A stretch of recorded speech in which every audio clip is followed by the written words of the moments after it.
चैतुशासनम्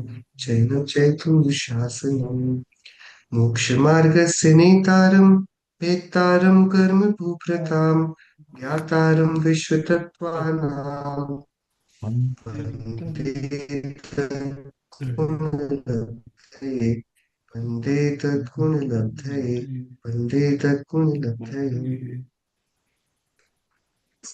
Uh, so what and how we have started this journey is right from the very basic Balbodh Patmala Part 1. And the very first lessons in Jainism is itself the remembrance of the five Parmeshthis who have told us this great path to salvation. So five Parmeshthis, we are showing our devotion to them. It is being done through Panch Namaskar mantra. And it is not just about devotion, it is about affirmation. So if we know about Namaskar mantra, we know the entire path of mantra. So we did an Namokar mantra as the first, we tried understand anecdote to this. I would want to share one very special gatha of Acharya Kundukundev. What he writes in one of his scriptures, he says, I'll say it in Hindi. It's the Hindi translation of that gatha. Arihant सिद्ध आचार्य पाठक साधु हैं परमेष्ठिपन सब आत्मा की अवस्थाएं आत्मा ही है शरण. Arihanta, Siddha, Acharya, Upadhyay, and Sadhu. These five Parmeshthis, they are not five Parmeshthis. They are the five forms. They are the five forms which one soul is capable of taking. So one Atma itself becomes Sadhu, Upadhyay, Acharya, and through a systematic process, it can also uplift itself in the form of Arihanta and then ultimately the form of Siddha. So Acharya Kunkundev says that there are five Parmeshthis, yes, Arihanta, Siddha, Acharya, Upadhyay, and Sadhu. But I am being prepared, I am being told to go down to these five different Parmeshthis. But why then nobody is talking about showing respect to the one self which takes its form in these five types? You getting? Arihant सिद्ध आचार्य पाठक साधु है परमेष्ठिपन सब आत्मा की अवस्थाएं आत्मा ही है शरण. So to me, the self becomes the ultimate abode. To me, myself, my soul, my identity, that is worth going down to. And it's not going down to in the form of devotion, it's going down to in the form of belief that I am, which we call Tatvamasi or Soham, the different mantras famous in Indian traditions. So that's what we started with while we said Namokar mantra. We were not doing anything. So the first lessons in Jainism is Namokar mantra. And then that Namokar mantra is followed by four mangals, which we'll be doing. And then we'll also be finding out today about Tirthankar and Bhagwaan. And today we'll be very vaguely having a look about the process of how to then do the darshan of the Parmeshthis, which we have just learnt about. Yes. Then the other chapters are very simple, very easy, but we are just, running through so that we can actually start with the semester when syllabus later in January, which we'll do. But as a foundation, what are the prerequisites of this course?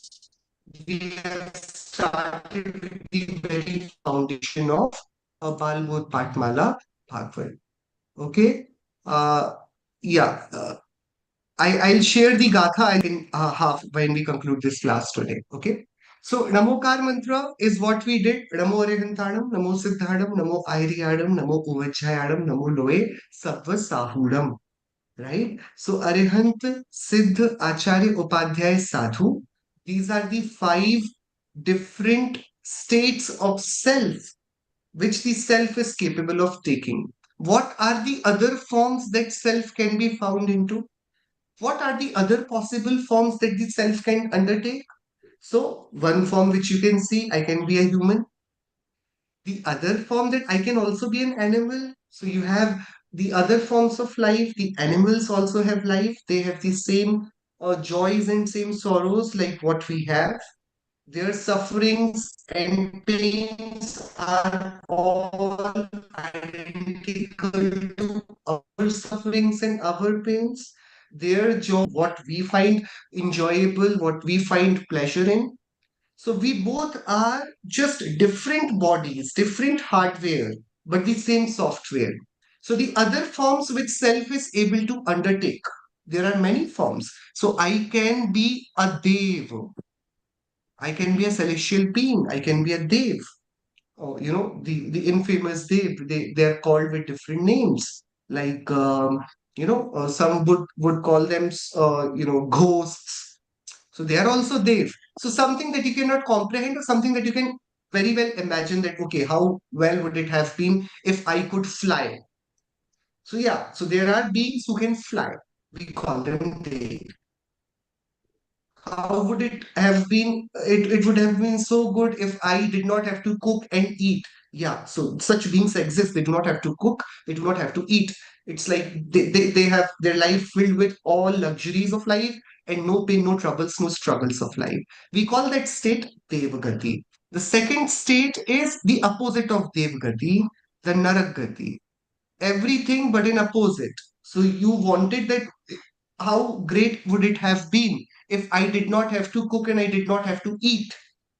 So I thought that that will be a good option. So in Devgati, so it was wonderful jackpot that you did not have to cook and you did not feel hungry. But in Naragati, it goes opposite. You cannot cook and you don't have to eat, but you feel infinitely famished. You feel so hungry at all times and you get nothing to eat. So these sufferings go to infinity in Naraka and the luxuries find their infinity in Devgati. Okay? These are the two forms. The other two forms are rather visible form. The one is Manushya, the human life form, and the other is Tiryancha. I'm sorry I'm writing it in Hindi. I just realized why am I writing it in Hindi. But yeah, so Tiryanch is one form. So Dev are the celestial being, the Dev form of life, the Narakis, the Manushya, and Tiryanch. So these are other possible forms which life can undertake. Yes, everyone. Fine. Right? So out of these many forms, there are only these five forms which can be treated as, which are respectable, which we should look up to. These are the ideal forms, not these. These are not the ideal forms. So therefore, these are calling parameshthis. परम पद में स्थित होना उसे परमेष्ठि कहते हैं. To uplift yourself to a certain degree of elevation, to become something more than what you are already today. So that, the upliftment of self in this spiritual journey. So that upliftment has five different titles, five different categories. These five categories are called supremely respected beings. They are Parameshthis. Others, they are beings, but not the supremely respected beings. Others are not Parameshthis. Okay, I hope this is clear. So therefore, the word param is the superlative degree. Param means supreme. Param ishti, isht, the one who is for us highly of respect, highly of value, and we look up to them. So they are Parmeshtis. So we want to be them. So this is affirmation. Fine, everybody? Okay? And this is what we have repeated in this stuti of Namokar mantra. Eso panchanamo yaro, sabva pavak panasano, mangladam cha sabvesim, padmam huhi mangalam. So by reading this mantra, no wonders happen. But by affirming that you want to be Arihanta, you want to be Siddha, magic happens. So that is the fun part about affirmation. What you repeat, you become. Simple neuroplasticity. What you aspire to be, you become. If you don't become that, you at least start assuming yourself becoming like that. You start behaving like that. A child who wants to be a cricketer, whenever he's walking, he'll do like this, he'll do like this. In his mind, it will have 100 simulations. I'll take the catch like this. If I was doing the keeping, I would jump like this. So he will constantly think about, if he's a batter, he will always try to find out, like without a bat in his hand, without being on the field, he would always simulate what he would do, how he would play that shot. He will imagine how the balls will come and I'll just do this to cover drive. If you are a bowler, if you're aspiring to be a bowler, you will always try to think, okay, I'll hold ball like this, I'm going to throw at this space, this would be. So there are 100 simulations that run in your brain because you aspire to be that, right? A person who wants to be an artist, an actor, he would out of nowhere start playing characters. He would want to copy others. He would want to speak those dialogues in a way in which a famous actor does it. So these are, so we all are the great, we all are the brain or the self or the knowledge, the knower is a great imitator. We become what we imitate. So have you ever heard, okay, you have this pen, okay, you have this pen and you're holding it. When you're holding it, then you would want to write something. Doesn't it happen? You try a new pen, what do? You open it and then you search for a paper and you want to write something, right? Now, don't do anything. You just hold this pen like this.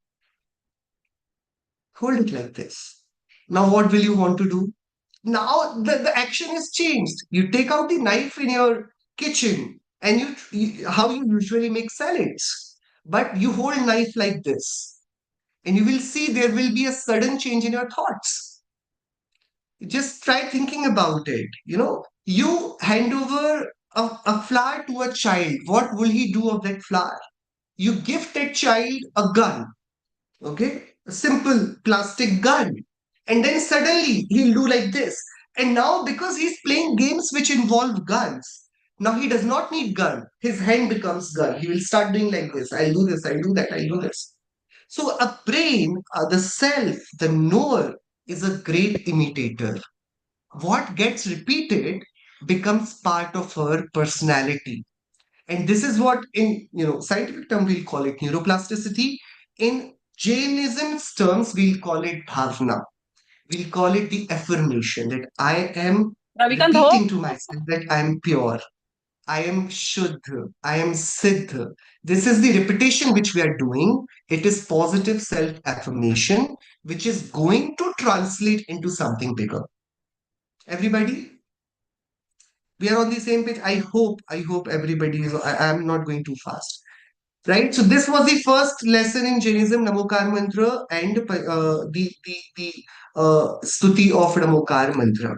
Now we are moving forward, and we are now trying to address that there are four benefactors or four mangals or four auspicious things in this world, and there are four supreme things in this world, and then there are four things which we must take shelter of. So the lesson is lesson number 2, four mangals. It's simple, it's fairly simple, but again, it is the repetition of what we have already done in Namokar Mantra. So we have four mangals. We'll do the part. Okay, it's simple. Chattari Mangalam, Arihanta Mangalam, Siddha Mangalam, Sahu Mangalam, Kevali Pannatto Dhammo Mangalam. There are four auspicious things. Mangal means auspicious. Mangal means something that is good for us, that brings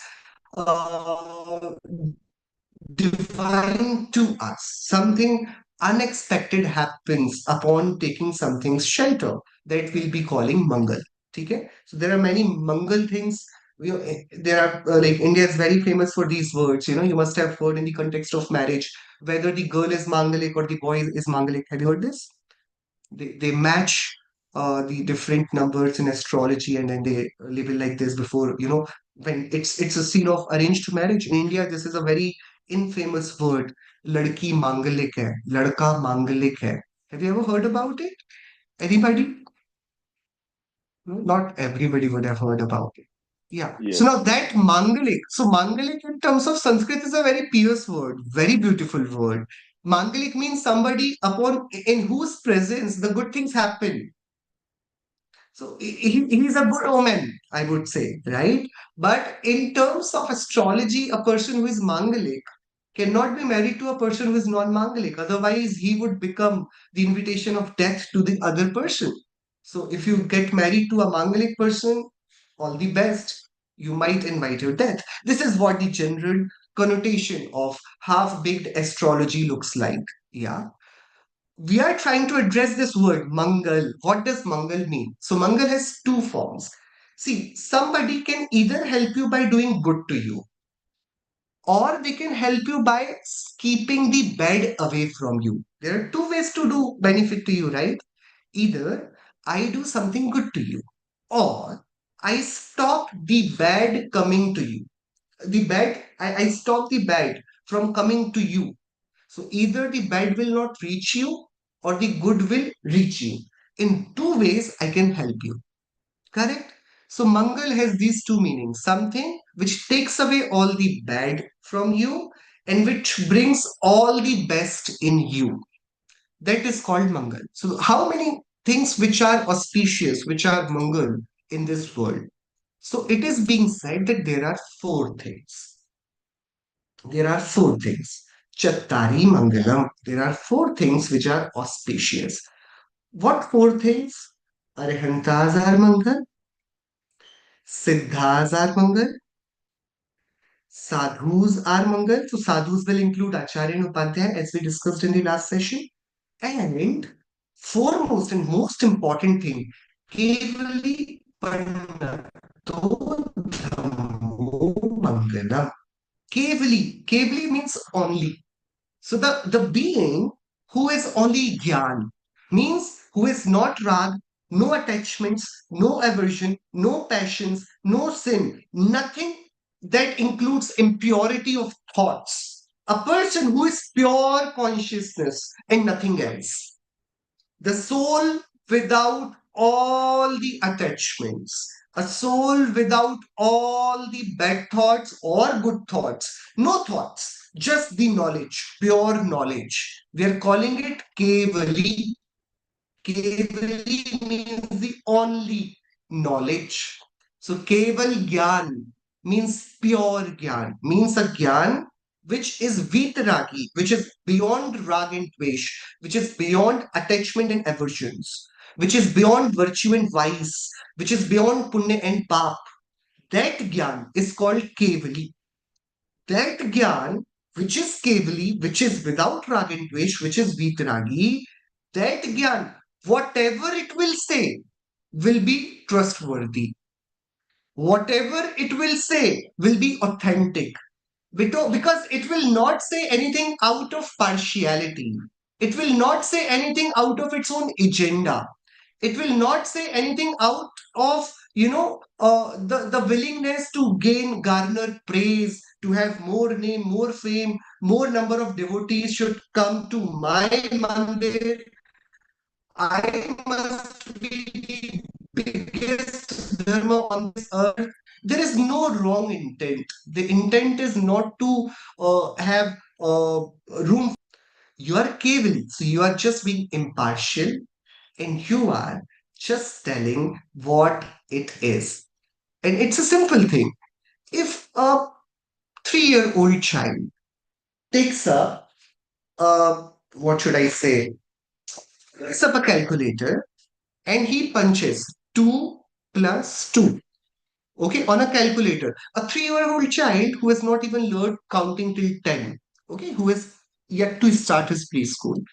He takes out a calculator and he presses 2, then he presses plus, and then he presses 2, and then he presses equals 2.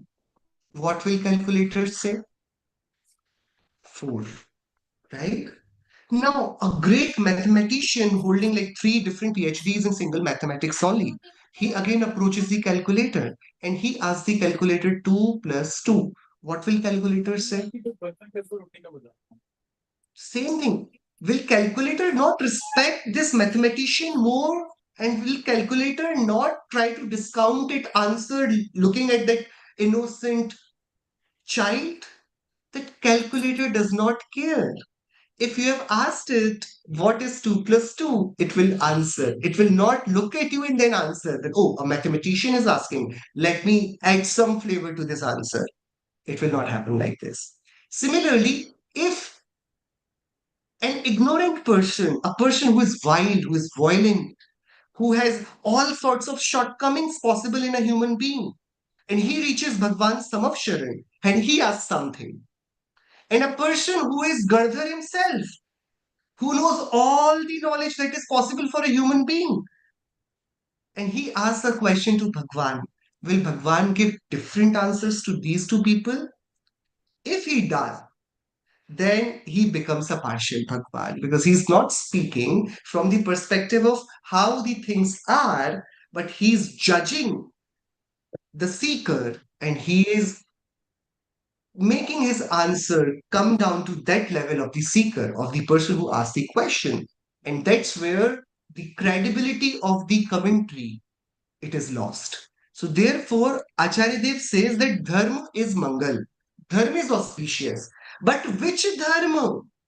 Which dharma? There are thousands of religions, thousands of different philosophers.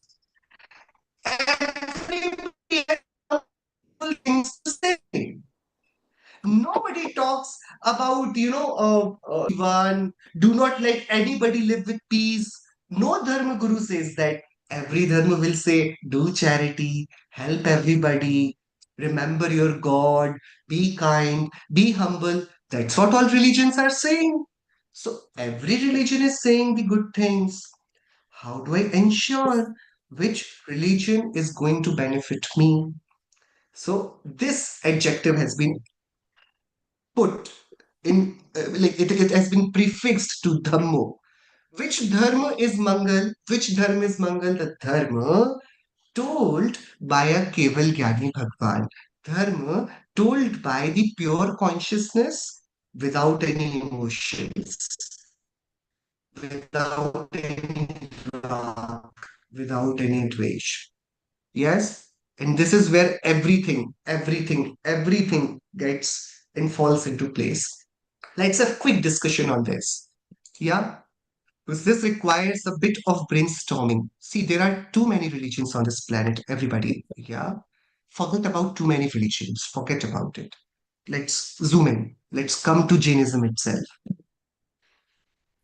If I ask about the diversity of this batch, how many of you are Shvetambaras? How many of you would be Digambaras? How many of you would be Shvetambaras Sthanakvasi or Sthanak or Deravasi? How many of you in Digambaras would be Terapanthi or Bispanthi? Mumukshus, or you're going to a different sect? You're Jain, but also following certain different. You might be some other speaker who would have attracted you. So see, uh, so there are so many distinctive identities that we all have, distinctive introductions we all have that I'm Jain, I am Shwetambar or I'm Digambar Jain. I follow this commune, I go to this temple, we read these books. We all are Jains. But even within Jains, we have so many subdivisions. Yes or no? We're not even choosing between religions. We're choosing now within one religion. There is so much to go after too. Yes? So, therefore, to rule out any confusion, so which sect is good? Which sect holds the most of the truth? Even within, okay, we all are convinced that okay, Jains are the ones who have the ultimate truth. Fine. This is you're saying because you've born into a Jain family. That's pure. It's nothing that we have read about Jainism and then we are drafting this conclusion that okay, the Jainism is the ultimate truth. Might be. A person born into a Muslim family would say that Allah has told us the right path. A person who has taken birth in a Christian family would say Jesus was right and the God is always there to help us and to guide the way. A person born into a Sikh family is filled with gratitude for his Guru Granth Sahib, for his Sadguru, for his the place of worship to which it goes to gives him the way.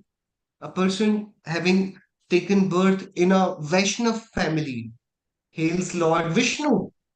The other person would have his family god as Hanuman. The other would go after Shiva. So everybody, regardless of what he has read or not read, the best religion would be the religion that he has taken birth in. Simple. Yes, everybody, you know, let's assume that okay, we have our Dashlekshan Parv going on. On the last day, there is Parna. We are, everybody is serving everybody. There is a food arrangement, and everybody is being so nice to everybody. People have volunteered to cook themselves, to serve themselves, to arrange everything themselves, and we see this sense of community, and we feel overjoyed looking at it that everybody is so kind, so humble, so helping. Such good sense of community we all have. So that is one scenery that you're seeing, and you're saying that okay, dharma brings us together. But wait, go to Amritsar Gurudwara, the Amritsar Golden Temple. There every day this langar is happening, and everybody is so filled with sense of service. They do not even know you. They will feed you. They will wash your shoes. They'll wash your dishes. So then, if dharma makes us humble, everybody's dharma is making them humble. Yes, everyone. So every religion teaches us good values. Even a Christian, when going to church, would cry and will ask for forgiveness for their mistake. They will just acknowledge everything. They will just say, whether do they say it to a box or to a wall, but they are doing alochna. They are doing the same thing we are doing through pratikraman. Yes. So every religion is teaching everybody good values. There is no religion who is teaching them bad values. I have not heard any religion who would say that go smoke and die. Everybody will say that okay, love your family, love your fellow friend, love your beings, do charity, help everybody, be kind, be honest. Everybody will say that. So the question is, when there are so many, plenty of religions to choose from, and within my own religion in which I have taken birth into, I have so many options. Which options to tick off, which options to choose, which religion to sign up for. It's a very basic fundamental question because 99% of the people will take birth and will die following the same religion in which they have taken birth in and justifying the same thoughts. Yeah, and it is one of the most difficult choice. Think about it. I had a friend whose parent very religiously, wholeheartedly followed Sant Asaram Bapu, if you have heard his name. In India, he is one of the famous gurus. Now he is in jail though, right? And they followed him so religiously, they considered him bhagwaan. And then this whole story blew up about something bad that he did. And now there are most of his devotees who are still finding it that it is a very strategic conspiracy against him to defame him because he's such a great person. Because once you pledge your belief into somebody, you become blind to their all crimes, all shortcomings. It's very difficult. It's very difficult. So a person who sees clearly that okay, sacrificing this goat or sacrificing this bull is such a cruel act. My own child is crying as I cut this for the what do they call it? Sacrifice. Yeah. But they will justify it. They'll find a way to justify even that act because their belief is submitted to that school of thought. So the most important thing in this entire world is our belief. And this I want each one of you to register. It's not your intellect. It's not your character. It's not your wealth. It's not your health. The only most precious and most delicate thing that you hold is your belief. If I have your belief, you're nothing but a puppet to my wishes. I can tell you that you know what? If you chant Namokar mantra and the mantra I'm going to give you every morning 10,000 times, after the completion of this Amavasya, there is something great is going to happen in your house. And if you believe me, I'm telling you, you're going to do that. People, that's how do crazy things. We have a river 15 kilometers away from this place called Kareli. We have a river called Narmada. You must have heard the name of Narmada River, one of the famous rivers of India. Yeah, central India. Narmada River, okay? And the belief is so ingrained about that river, Ma Narmada, right? So, there are certain dates on which people will go to that river. How will they go? They will take down their shoes and slippers. They will, on, extreme heat in summers, the whole road will be boiling. They will go to Narmada barefoot, rolling, not walking, rolling on the ground. So they have to roll, like we roll on the ground. So for 15, 20, no, and this is, I'm mentioning because I'm 15 kilometers away. There are people who would start a month early, matching the date that, okay, I'm 60 kilometers away from this place. If I roll to Narmada River, I'll take these many days. They start that early. They keep rolling themselves and they do not walk even for one single walk, one single step. They roll without eating anything, maybe only water or maybe only fruits. And then they go, they reach, they take bath, they ask for their wish, and then they say that, okay, my wish now be completed because their guru have told them that it works. Who made them do that? Who made them do that? Nobody told them to do it. They pledged their belief into somebody, and that somebody's word became the word of wisdom, and they followed it with all their might. So, the most important thing which we have with us is not our money, not our degrees, not our name, not our fame, nothing. People with great names even are seen doing stupid things. Yeah, you consider something of very high intellect, and then there is a launch which is planned. There is this space program is taking place today, and somehow all these scientists will have one person who will be doing the puja of the rocket and doing all the things, all the rituals.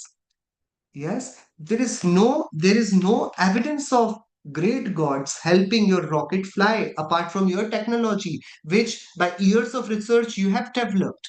You invested every penny, every drop of your sweat to that project. And when there is a time to launch the project, you hand over all responsibility to a God who nobody has seen. And you take pride in doing that. So the belief is one such thing that can make you do anything. I can kill somebody for my belief. So all the great wars which have happened because of one's religion said that it is superior than others. Yeah. You see the war between the Hindus and Jains. You see the war between the Buddhism and Jainism, Buddhism and Hinduism. You see the war between the Christianity and Islam. You see the wars happening between Shias and Sunnis of even same community. All the wars they happened because one person questioned others' belief. Correct? So therefore, this becomes a magic mantra, and we are being told that while you are putting your faith into something, just ensure do not go by what is being said. First, find out who is saying it. Is that person free from all the shortcomings which I have? Because I am more tilted towards my child than my neighbor's child. So if there is a fight, I might take the side of my child. I'll not be indifferent in that case. So I need somebody indifferent who can enter and resolve this conflict. Yes. Similarly, Everybody's saying the world order from their own mindset. We are just asking whether the words that you're repeating of is your God Ragi Dveshi or is your God Vitragi? You just answer me that. If he is Vitragi, does he know everything?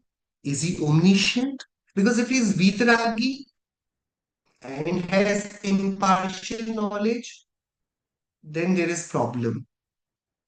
So because he cannot be trusted because he does not know it all. He is good, that he is impartial. But what will we do of his impartiality if he does not have sufficient knowledge, which we are seeking? So he has to know it all. But along with that all-knowing knowledge, does he own Vitaragta?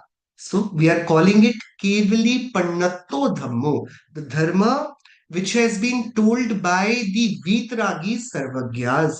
That dharma becomes dharma taking shelter of, worth taking shelter of. Yes, everyone. And nobody will tell you, you will have to do this by yourself. Sir, I'm I'll having a not tell you who is right. Your parents will not tell you who is right because for them, the one they believe will always be right because Shraddha is such a delicate thing. So you can convince your parents by showing 100 proofs that what they are doing is not right, it is superstitious, but they will just scold you that you do not understand, you're being very mature. This is what we believe, this is how it has always been. My parents told me to do this, my guru has said to do this. So, it's very difficult to break that strong held wire of belief. So, two things are very important. First, never make fun of anybody's belief. Never. Those people who are doing it, who are rolling down the whole road in that extreme summer, trying to approach that river on a certain date, certain time, I feel for them. I'm not making fun of them. I'm saying that they must have been in such pitiful condition that they are ready to do so. They are naive, yet somebody looted them of their intellect.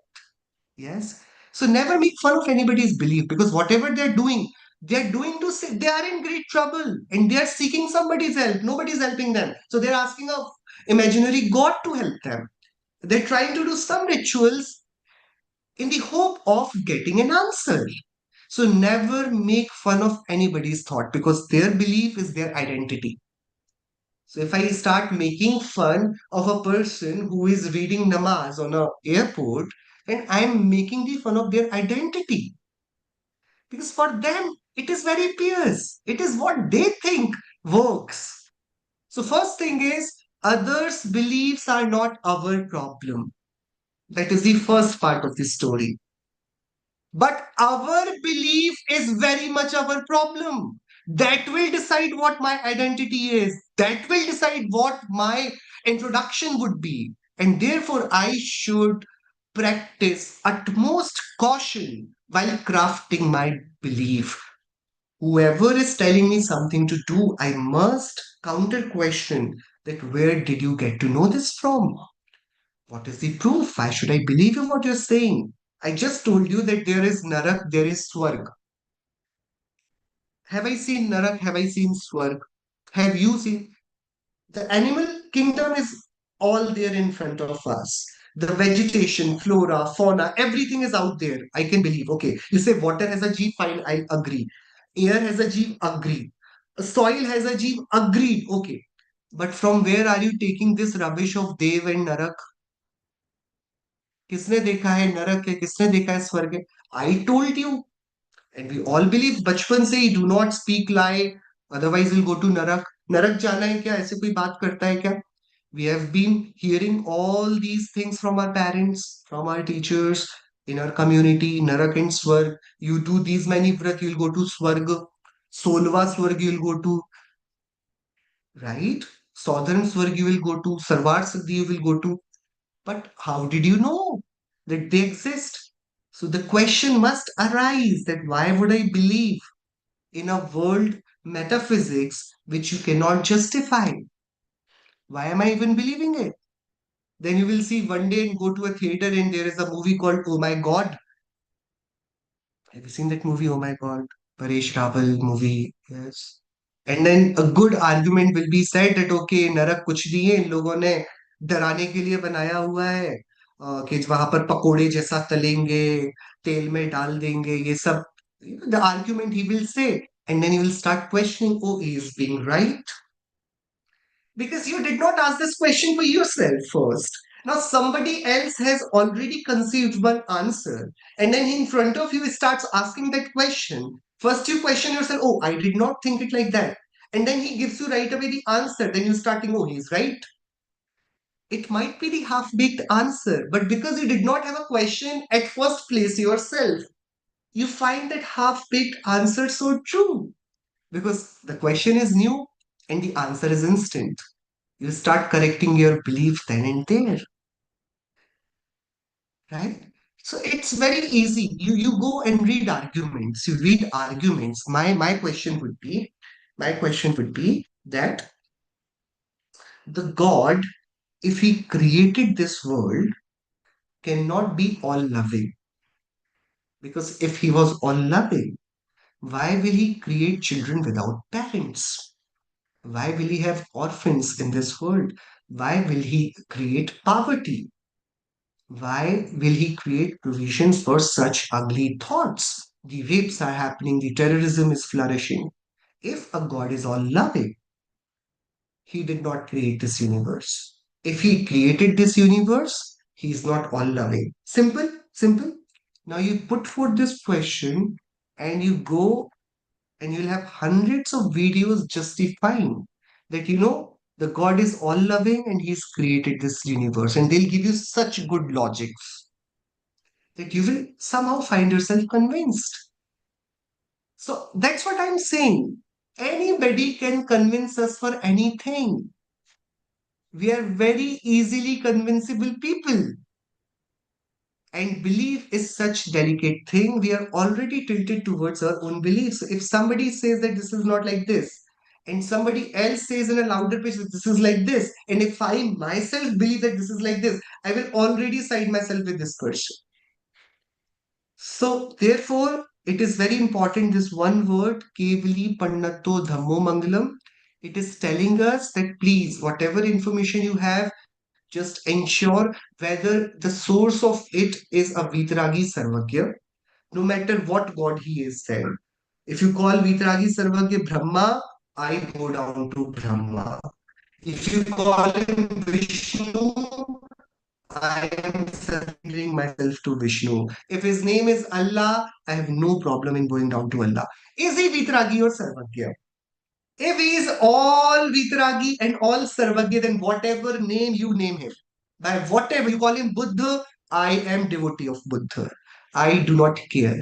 He must fulfill these two conditions. He should be Kevali. Kevali breaks itself down into two things. Keval means only, so only Gyan. So when you say only, you are excluding something. What did you exclude? You excluded rag and dvesh. So without rag means vitragi. So keval gyani or vitrag gyani, both are synonymous. So vitragi sarvakya bhagwan's dharma is mangalam. Fine, everybody, see the wonderful things. We have done three prayers already, and in none of the prayers, the name of Mahavira has come, the name of Parshvanath has come, the name of Shantinath has come, the name of Rishabdev has come. In Namokar Mantra, how many of the 24 Tirthankaras are remembered in Namokar Mantra? All of them. And the world thought is that Jainism is told or established by Tirthankar Mahavir, the general thought. And those who read a bit further, they will say, oh no, the Rishabdev, the son of Nabhi Rai, started this religion. But it is such a pity. Neither the Rishabdev nor Mahavir Bhagwan remembered in the most important prayer of the Jains. Yes, this is such a great contradiction. In the fundamental prayer of Jains, there is no mention of a single Tirthankara because Jains do not adore a person. Jains adore a form. When you go after a person, you become a maniac. You will be partial. We are not here to adore. I am not the fan of a person. I am the fan of the qualities that person holds. If those qualities are held by you, I am open to adore you as well. So Arihantas are everybody who is Vitragi Sarvagya. Siddhas are everybody, whether they are Mahavira or Ram or Hanuman or Rishabdev or Shantinath or Parshanath or whatever name you call it.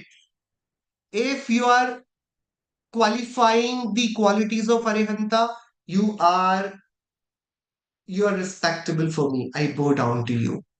So in these prayers, not even a single person has been adored. It means everybody who has who qualifies for these qualifications, for these qualities, that person is remembered. So therefore, this becomes a universal prayer. Yes, there are four auspicious things. What are the four auspicious things? All the Arihantas are auspicious. All the Siddhas are auspicious. All the sadhus, being Sacharya Upadhyay sadhus, are auspicious. And whoever that person is, if he is Vitragi and Sarvagya and has said something that becomes a dharma to us, and that even that dharma, the dharma as told by Keval Gyani Bhagwan, Kevali Panatto, Kevali Pranit, the dharma propagated or told by the Kevalis, the Keval Gyanis, is also a mangal. Yes, everyone, simple. Any questions? Any questions?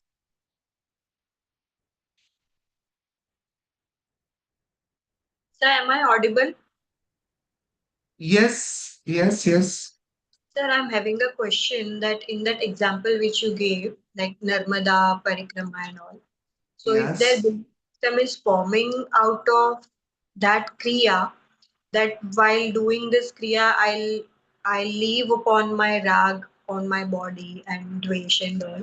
If their belief system is forming through that Kriya, then my question is what would be the that point of criteria to test that that belief system is wrong and our Jain belief system is right. I what would be that point of criteria to decide that what is right, what is incorrect?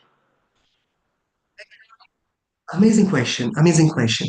So the answer would be the next part of the prayer. Okay. The next, first we said who is auspicious, who is Mangal, who is benefactor, who is going to benefit us. Benefit by either doing good to us or taking away bad from us, away from us, right? That was Mangal. Now the question you have asked that if a person is willing to take up on that crucial, extreme pilgrimage towards that river, and being prepared to confront any sort of adversity that might happen during the way, is doing it. So means at least he has foregone his attachment towards his body. That's how they will be enduring the heat. They will be enduring the pain. They will be enduring the hunger. So actually, they have gone detached from their self. Yeah, they have accepted the suffering. Means they're not putting themselves first.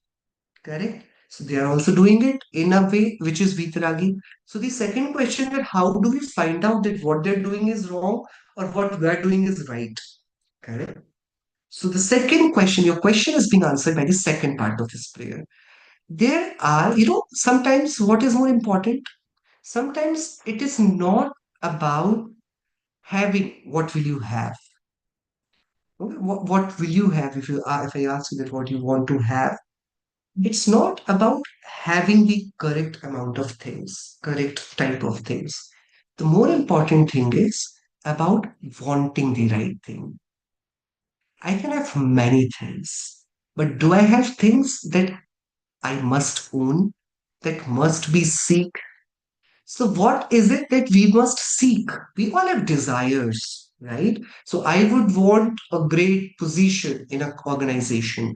I would want a great house, lot of love, a happy family, good health. This is what I am seeking. This is what I am aspiring. But now it is being told us that, okay, we have got it all wrong.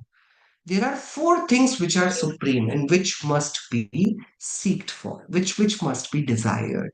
So the next part of the problem is, what is it that you're seeking? You're right that I have taken this journey to that river and to accept all the extremities of nature, of heat, of hunger.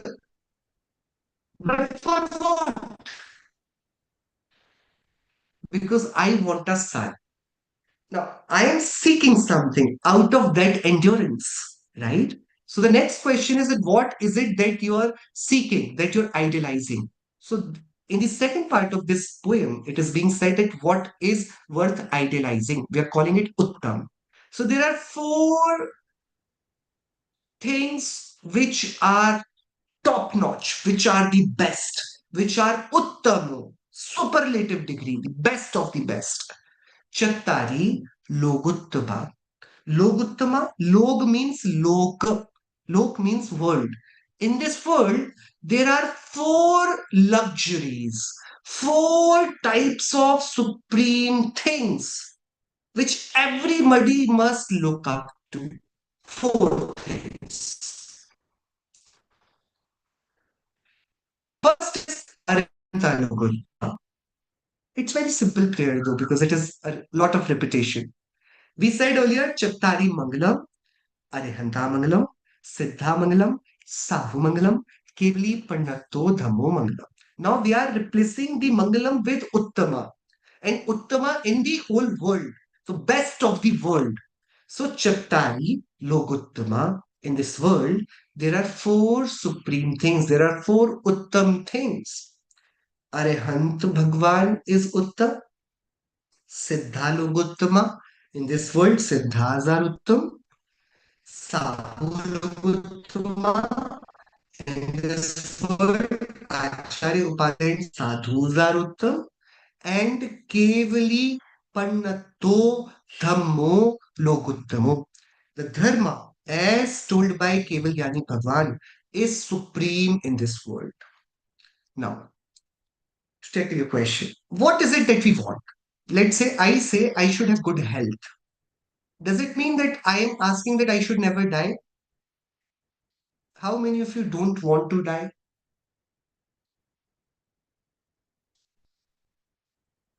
No, no. Think it through. Think it through. You don't want to have any trouble before the death comes. It's not that you do not want to die. Nobody wants to live forever.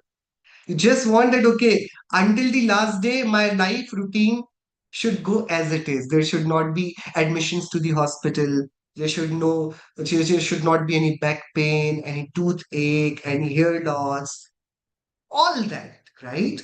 But even you know that one day the fragile body is aging and you cannot go after one point in time. You will say, okay, I want to go now. It's enough. I cannot walk on my own. I cannot talk anything. I'm dependent now on everybody, and it pains me. It pains me to see everybody being in trouble because of me, because my simple daily chores, I cannot do anything on my own. And it pains like anything, nothing pains like that, that you are, for your simple daily routine, you're dependent on somebody.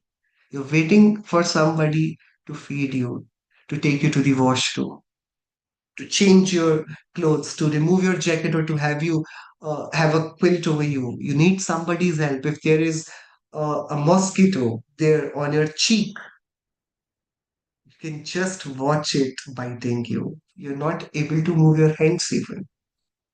It becomes such great frustration. So the question is that what is it that we want? So I want to remain healthy. Okay, so my desire is to remain healthy. Or I want to have all the wealth that is possible. That can be one desire. I want longer life for my parents. That can be my desire. But now test our desires. Test what we see. I'll tell you one beautiful story. So what happened? Um, there was one couple who went uh, out of India for the vacation, and they were in a desert, and in that desert, they got one lamp. Okay, lamp, mystical lamp. And the moment they saw that lamp, suddenly a person appeared there and he said, see, if you want your own benefit, never use this lamp because it will give you what you want. So they were like, what?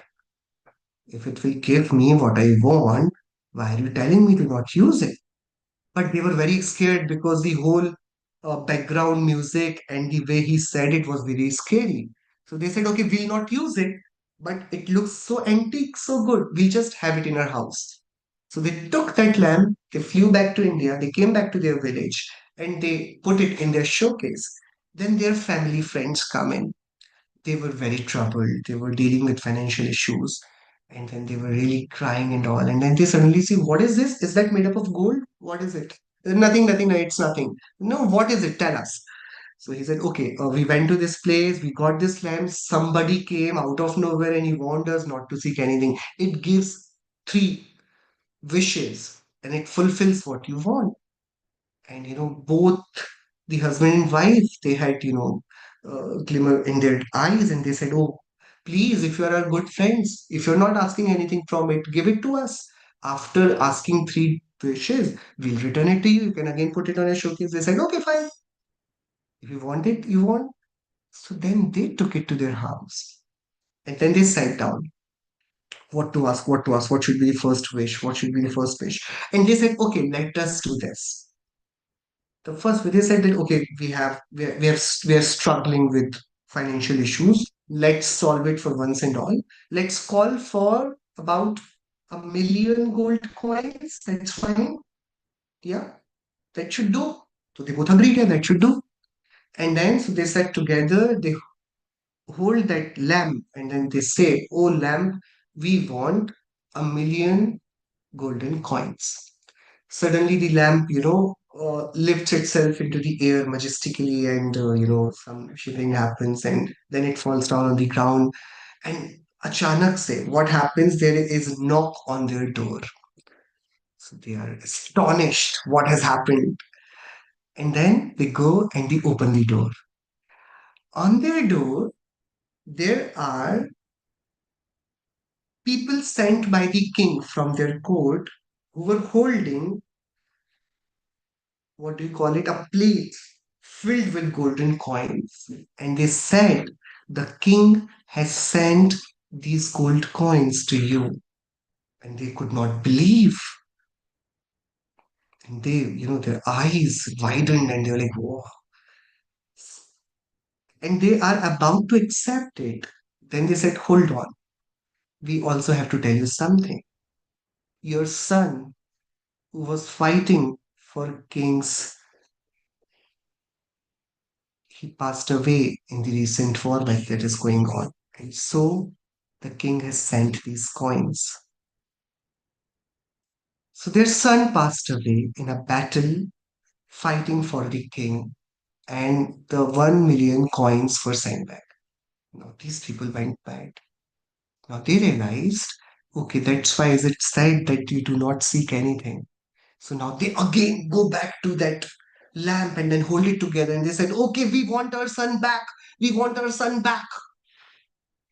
So again, the lamp goes upside in the air and some shimmer happens, and then again there is a knock in the door. They get excited. So they run towards the door, they open the door. Nobody is there. So they close the door and they're quite astonished at what has happened. And suddenly they hear the voices, I am your son. So his son has come back in the form of a ghost. Okay, because that's what they asked for it. Right? So they get scared again that, okay, my son is ghost now. So they get so scared, they hold that lamp again. And then they say that, okay, let our son go. And then the third wish, the ghost goes. Upon completing the three wish, what did they get? This is one of the, Jataka Katha, which is usually told in India. The notion of this story is that, we do not know what to want, because sometimes we do not get it, that, it's a debit credit system. The double entry must work. Nothing can happen without any reason. I cannot have X amount of money out of nowhere. This is not how the world functions.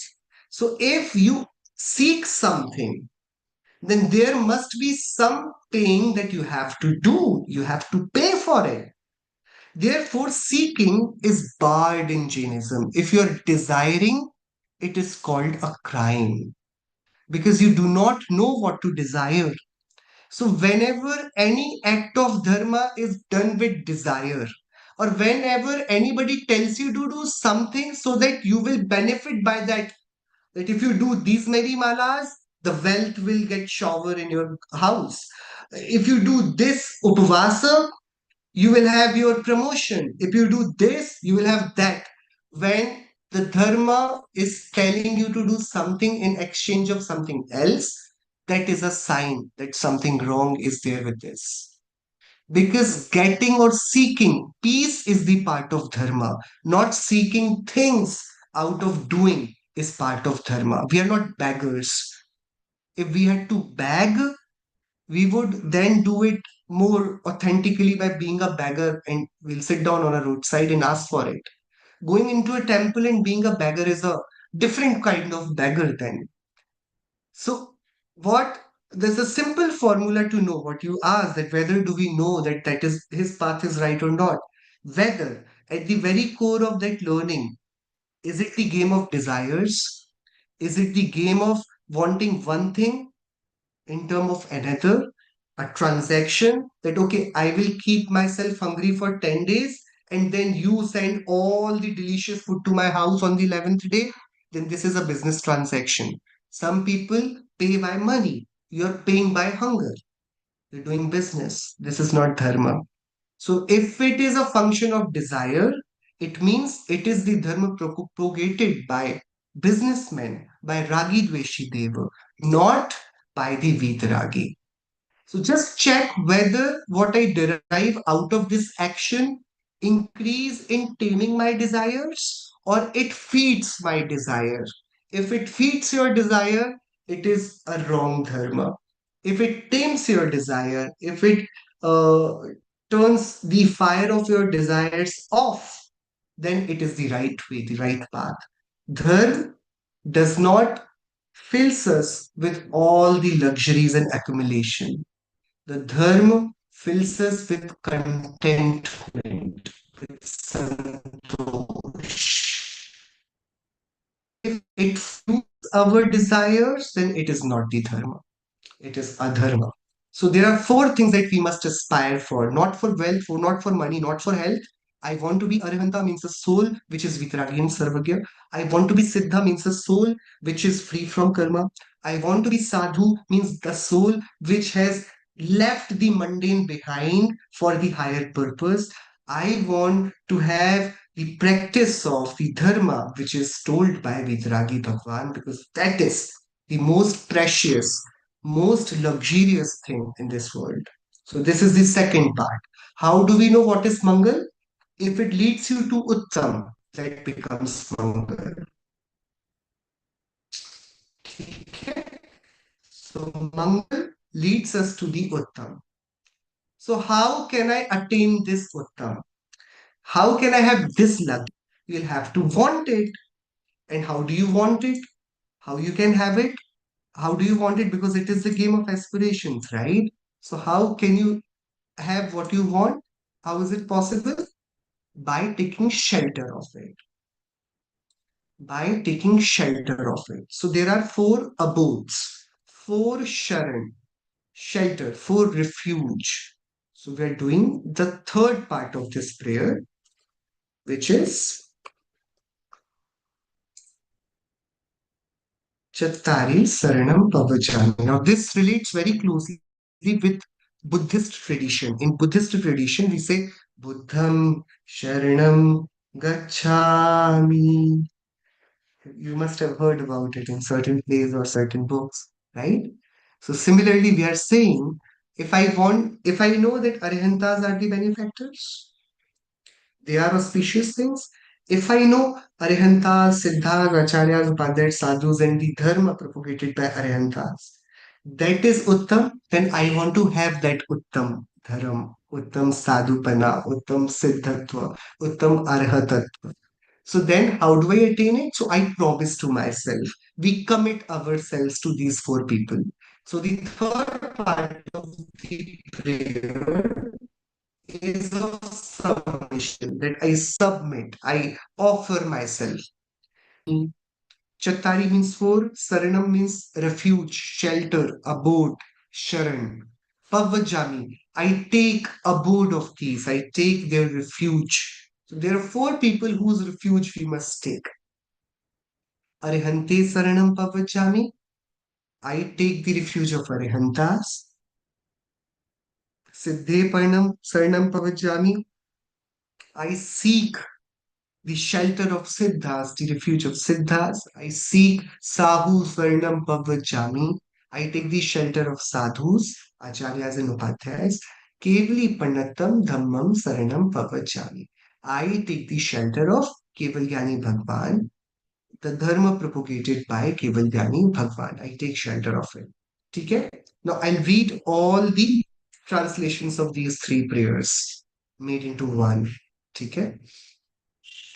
There are four benefactors in the world, means monkeys. The Aryan is a benefactor, the Siddha is the Upadhyay and the Sadhu is a benefactor, and the religion of non-attachment preached by an omniscient being is a benefactor. Simple, straightforward.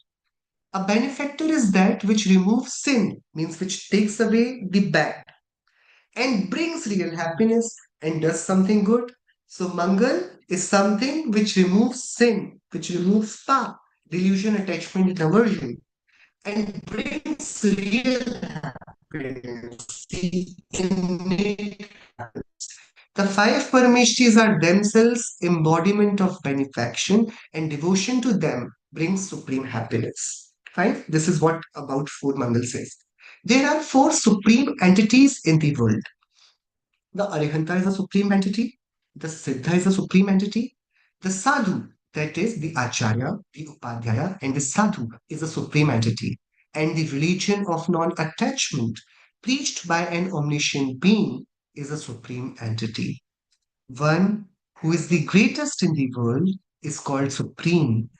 These four are the greatest in the world, and so they are supreme entities. I go to all the four for my abode. I go to the Arihantas for my abode. I go to the Siddhas for my abode. I go to the Sadhus, that is the Acharyas, the Upadhyayas, and the Sadhus for my abode. And I go to the religion of non attachment preached by an omniscient being for my abode.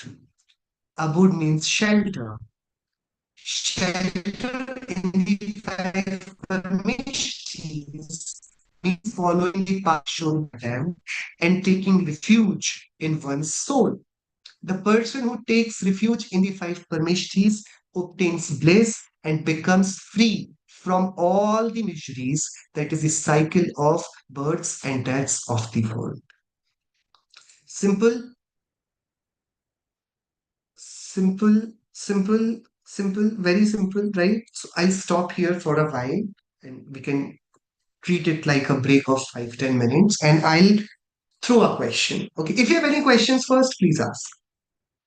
Anything that you want to say, anything. Let's relax for a while. I think it has been very heavy. Hmm. So, Please. may I ask a question? Yes, please. Is not exactly on based on what you have just taught or religion, but the longevity concept which everyone is discussing. And you asked the question about, does everybody want to live forever? Does anybody want to live forever? And suddenly there Yeah. are people in everyone's friend circles who say that they do want to live forever. Yes. And I was just wondering how that interweaves with what we've discussed, because when When I thought of that, I thought about the Atma, which who that lives Uh, forever, rather than the Sharir. But that is mhm. not what science is developing right now. Yes, yes.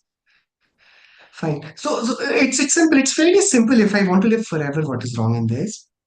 The problem is that I'm being delusional in wanting that, because that Hmm. clearly is not the case which is going about with this body. And I would rather have a new house rather than being adamant about, no, this is the house of my ancestors, and knowing that any day the top can fall over my head, and this house has been told by the municipalities that it should not be trusted, it must be vacated right now. If we do not vacate that house which is frailing, which is growing weaker day by day, and we want to maintain it, then even the living becomes the curse. Yeah. So that's what. If your religion is telling you that, okay, I have this magical potion, which if you drink, you will never die, then the problem is the potion is only this much. In front of you, your children will grow up and die. There, your grandchildren will grow up and die. And you will become the most selfish person, that you're here to witness everybody die, and you cannot die because you chose not to die. So we know very little of this world.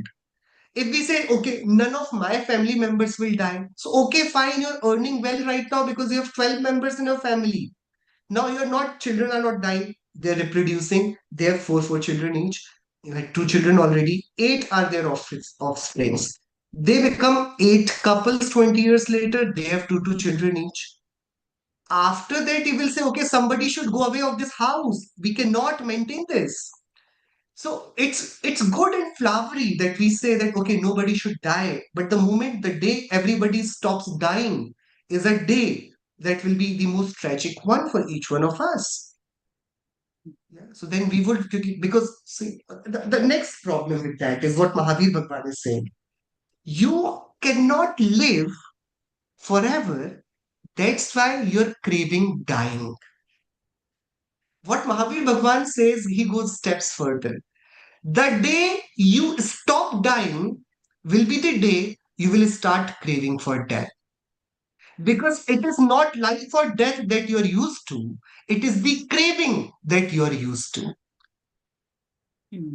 We like to desire. You must have something that you wanted so badly. Okay? Then there came a day on which you got it. And then from that day you wanted nothing else. Is it?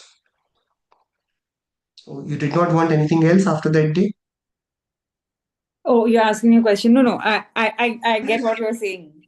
That So the problem is that, okay, we think that, okay, if I have this, I will be enough.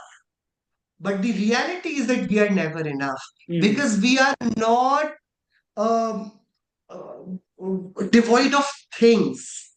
We are habitual of desires, rather. We do not correct the desiring function, and we keep correcting that, okay, I have this, now I want that, now I want that. The wanting is a problem. It's a problem of desire, because you're wanting things which you do not need. And this is keeping you in a forever vicious circle of, running after things and never being contented.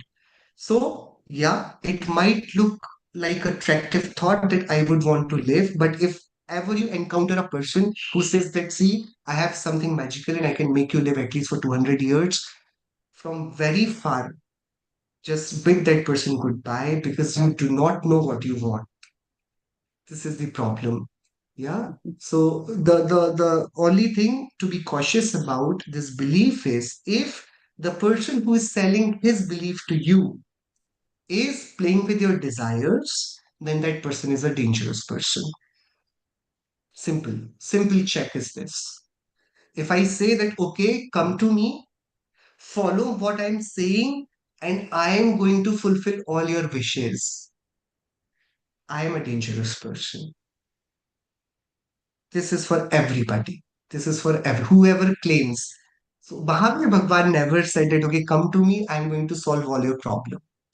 Hmm. He said, see, I have solved all my problem by not approaching anybody, but by remaining unto myself. If you like my way, take yourself as a shelter. Do not follow anybody. So that's a braver thing to say and to do, not fool anybody. Because everybody, see, it's so cruel. You approach, you go to a hospital, okay, and there is a patient who is in pain, who is sick, okay.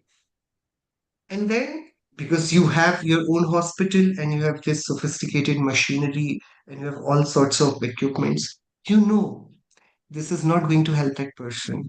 But you know that, okay, we'll have one more report to tell him and we have one more day for him of hope. So we'll say, okay, let's do this test and then let's see what happens after the report comes. For that person, it's a one day of hope. For you, it's just, partial redemption of the machine which you've installed. You have one more customer to that report. You know, after that report, nothing will change. If you do that, that might be operationally okay, but ethically, morally, it's wrong because that person is already in pain and you added one more financial burden to that pain in the hope, by selling the hope that it will help them. You sold your own agenda. So the heinous of the crime, it is the Gatha of Acharya Kundev. Dansan Bhatta Bhatta, Sid Jayanti Charya Bhat,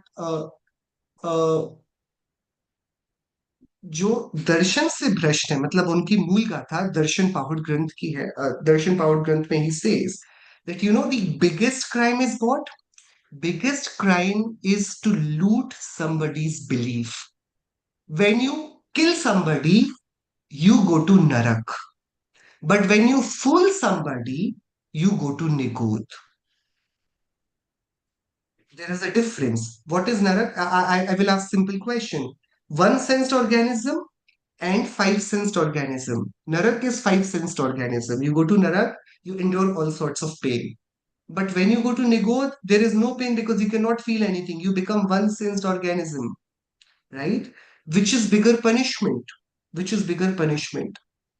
The punishment is Nigod because there you cannot operate. You are conscious being and you cannot remain conscious at that state. So it is considered the highest degree of crime to fool anybody of their beliefs. And therefore, we have great discussions in Jainism about mithyatva, grahit mithyatva, agrahit mithyatva. They are very grave topics, very serious topics that we all must be very cautious of. So that's what I was saying. Let's do this simple exercise. If you are in great pain, would you want to face that pain or would you want to beg in front of somebody to take away that pain? Simple question. What is the right thing to do?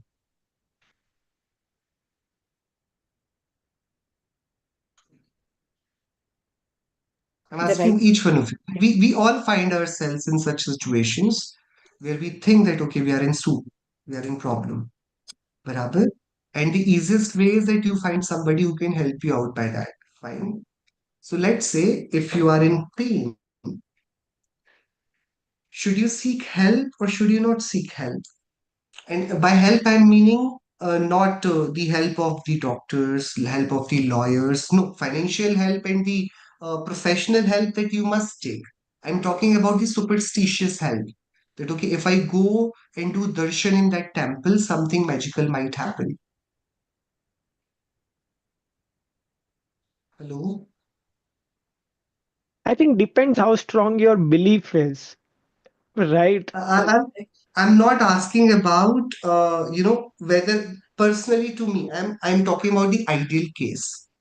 Hmm. Ideal case. If I'm in great pain and there is no, I have tried doctors, I have tried lawyers, I have tried police, I have taken the legal help, I have done everything. Something wrong has happened with me and nothing is working. Nothing is working. Correct?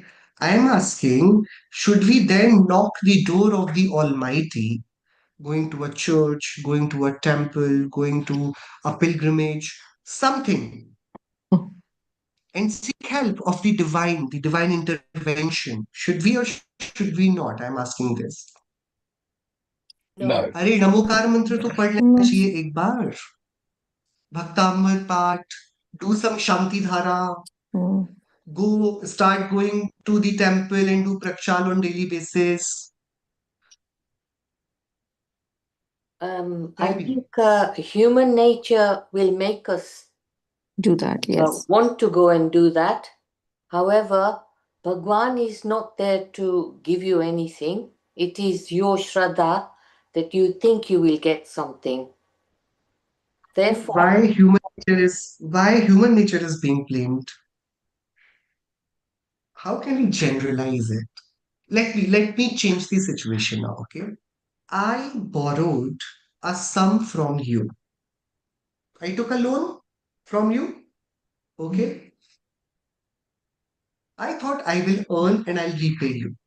Fine. Correct. Now I'm not in a condition to repay it to you. Okay. Now what should I do?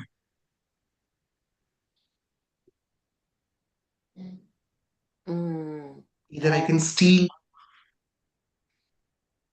from somebody else's house. Is it worth doing? No. Right? No stealing is going to help me. Or should I go to a temple and ask Bhagwan, Bhagwan, please, I have taken this money from this person. Please give me some money. I'll repay it to them. What should I do? Ideal way.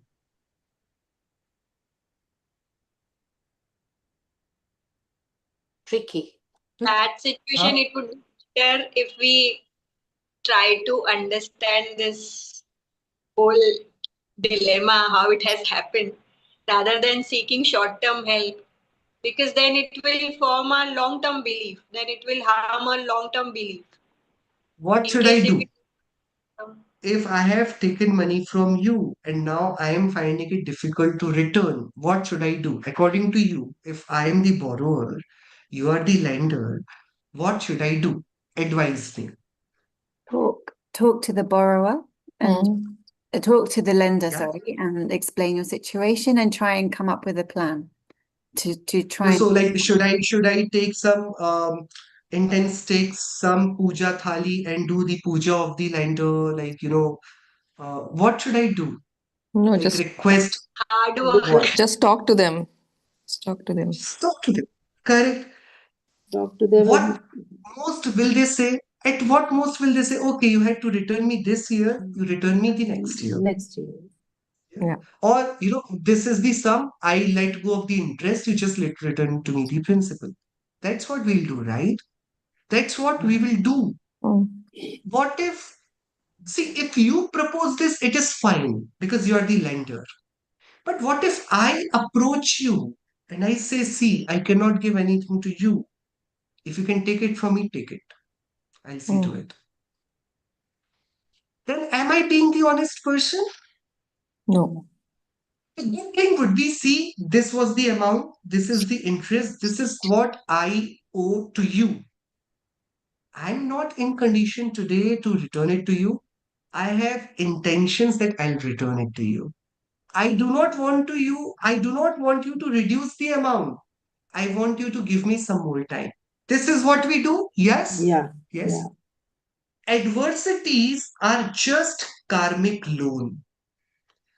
You did something bad yesterday, and now something bad happening to you is the time of repayment of that loan. At the time of repayment, what do? You face it or you beg it. You The face it. ideal way to talk it out would be talk to your adversity that, okay, you're trying to put pain to me, I'm going to endure it. Rather than going to some imaginary god and begging that, okay, please take away all my pain. Who took this loan? You took You this do. loan. You earned this karmic influx.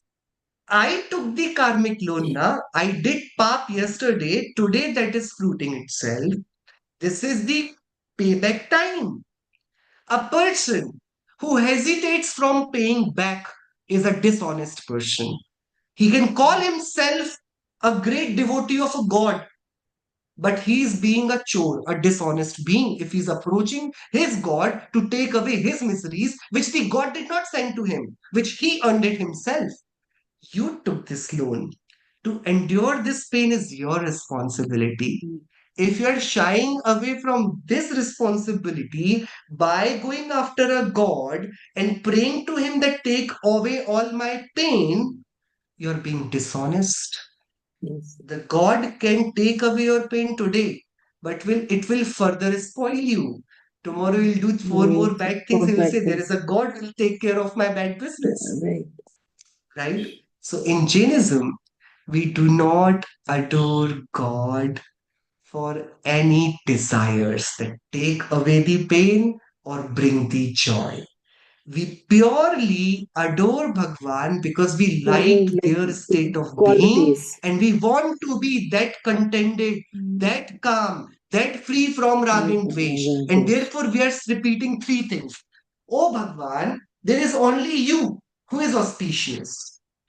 There is only you whom I admire because you are Uttam. And therefore, I only idealize you. I'm making you my role model. You are a boat for me. You are my Sharan.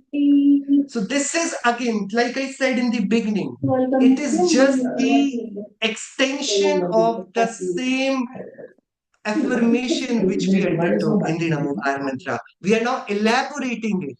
We are now saying that Bhagwan, because I know that you are Parmeshthi, you are Uttam for me, you are Mangal for me, you are Uttam for me, and you yourself are Sharan for me.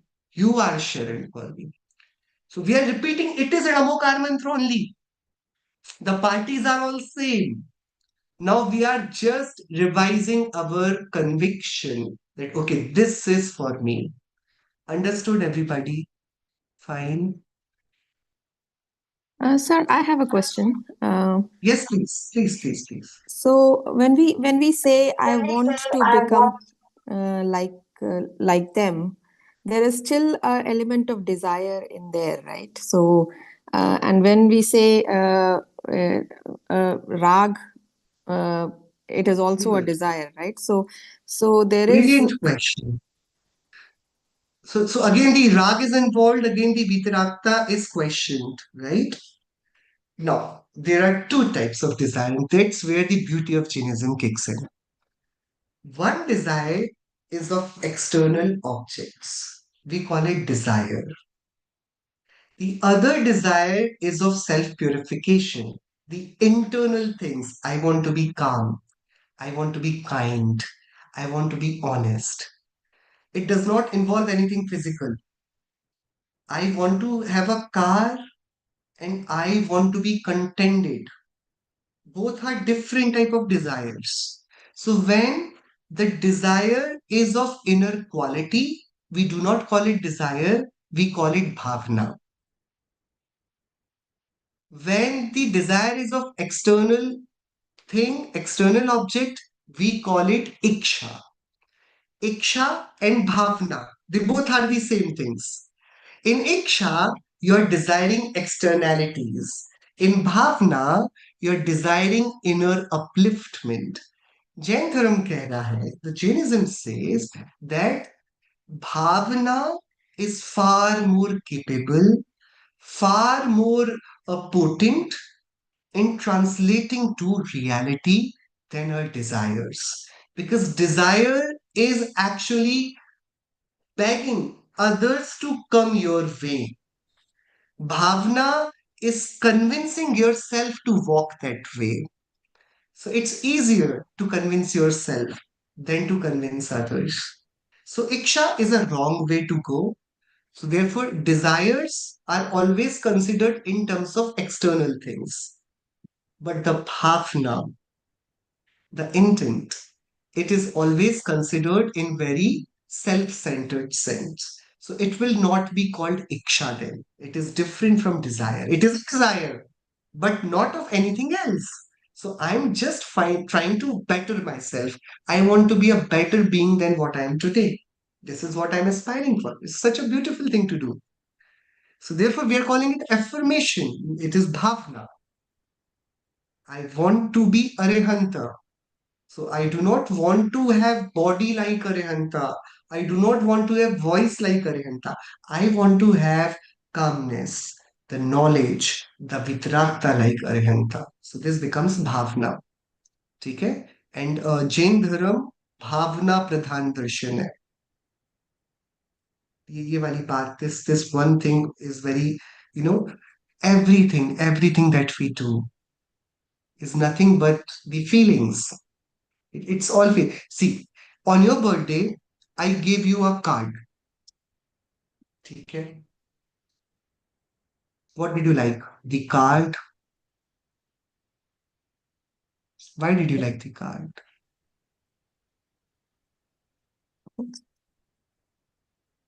The feeling behind the card. What is it? What is it about the card? It's simple pages. It's simple pages. It's two pages. Fold it together. It becomes a card.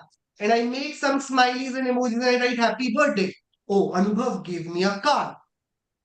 What is there in this card? It's not about card. He thought about me. We move by feelings, not by things. इसलिए जैन धर्म भावना प्रधान दर्शन है.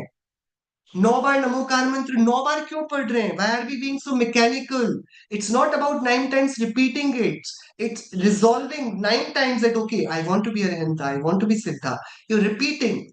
So you're actually altering your, normal, like you have been grown up. You have been told as you were growing up that you have to do great in your life, you have to do this, you have to do that, you have to prove yourself. So that wrong conversation has gone so many times inside your brain that the right conversation also needs to be repeated just as the same amount of time. So we must be reminded that, okay, this is what we have to be. This is not what we want. Correct? So bhavnas are very important. Yes, Kapilji, please. Sorry, Then one we'll more move to, thing. Just one yes, more sorry. thing. You know, when we sometimes say Ashirwad Dena, so even you in Yes. our religion, you can't say ke, give me Ashirwad because that's begging again. It's good. See, if I can give you Ashirvad, then that also gives me the power to give you Shrap. I'm happy, I'm giving you Ashirvad. And then I was not happy, and I'm saying, I'm going to give you Shrap. What do you call Shrap in English? Curse you. Yeah, a curse. Yeah, correct. So, a religion which will have the facility of Ashirvad, like in Hinduism, Ashirvad is a big thing. But then there is also the culture of Shrap. जा तुझे श्राप देता हूं पत्थर बन जा. So now let me do this. Let me do this simply. Let's do this simple exercise. Okay. Uh, there is a person, and I said that I'm going to punish that person. Okay. So I am the one who is going to correct that person's misbehavior. Right. So if I am going to punish that person, so there are two possibilities. Either there is no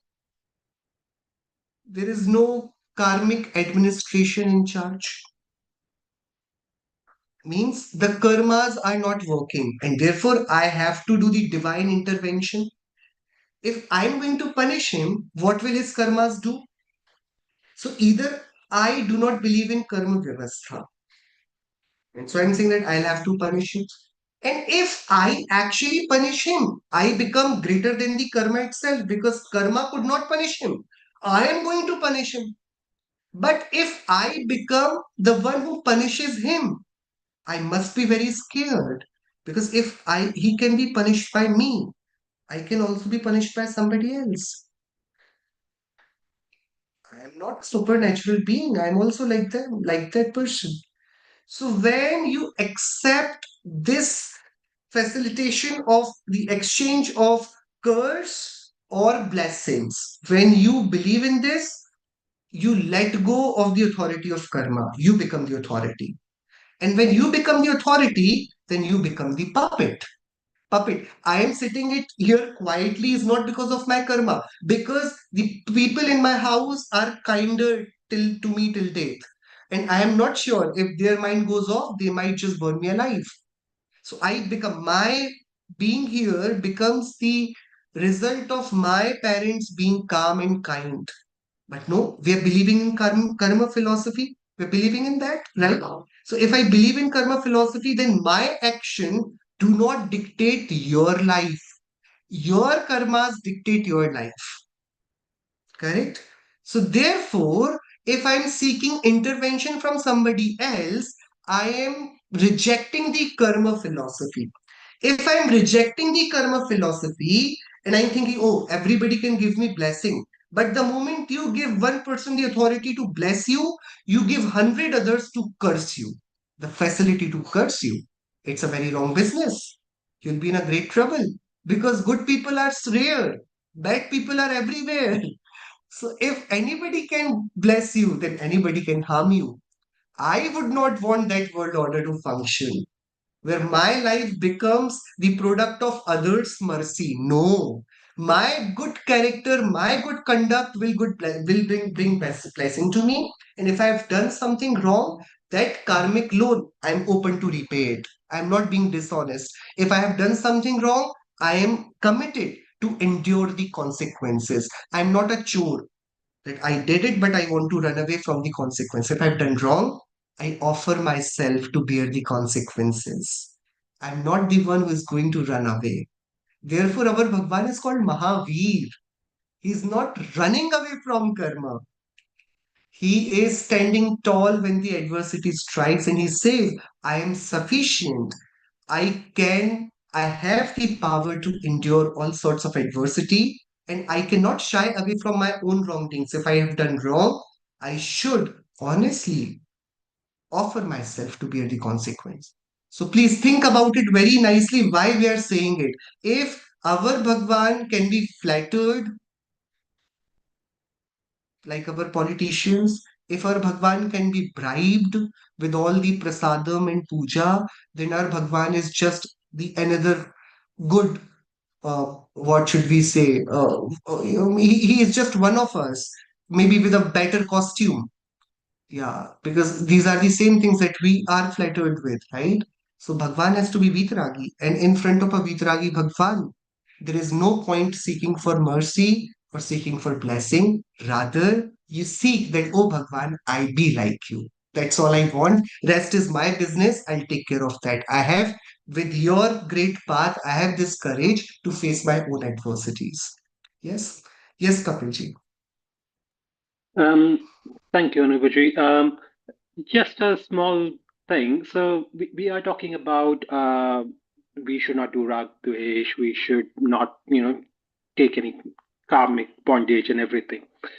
So ये बात होती है, are we trying to then become Jad versus Chetan? So are we try because all the other things, they do not have they do not attract any karmic bondings. Chair does not do it. Table does not do it. They are not doing any ragandve. So are we trying to convert into Jad? And if the life is meant to be to live with, sukh and dukh is part of life. So are we then, or kind of, we are trying to say, well, we have to get rid of this, so we have to become either Jad or just die. This is a great and brilliant question. Every time I get asked this question by, even in Pathshalas by the young students, and they say that, okay, if I become Vitragi, then what is the fun left? Siddha's life is so boring. You're just knowing and knowing and knowing. And that's where the misconception lies. See, knowing is different, doing is different. Doing is where all the adversity, all the pain, all the trouble is. Knowing is where all the fun is. Therefore, with knowledge comes inseparable joy. Let me ask you this. You are a director of a drama, okay? And there is a show of you director, you have a show in the auditorium today. We all have bought tickets to your show. We have paid with our hard-earned money. We bought the ticket of your show, Kapilji. Okay, we all enter the same auditorium for 3 hours. We all who have bought tickets enjoy. For the same 3 hours, what do you do? Yeah, I won't. I'll be directing it. So yeah, not. You'll be directing, you'll be seeing But whether the light that starts will have its own time or not. enjoyment. So I'm enjoying, You're displaying what. enjoying with added layers of whether the lights are going to work in the same time, whether that lightman, whether that mic is working, whether everybody's there or not, the backstage drama, why that person is not on time on the Mm, stage. You have the responsibility of running the show, and you're mm, running the show for me. yeah. Which job has leisure? Seeing the show or running the show? But after the show, I'm hoping I will get the happiness of running the show. 3 hours. No, after 3 hours, if we all clap, we give standing Yeah. ovation, and for 2 minutes you are Mm, being called on stage and you are the director, you have done it.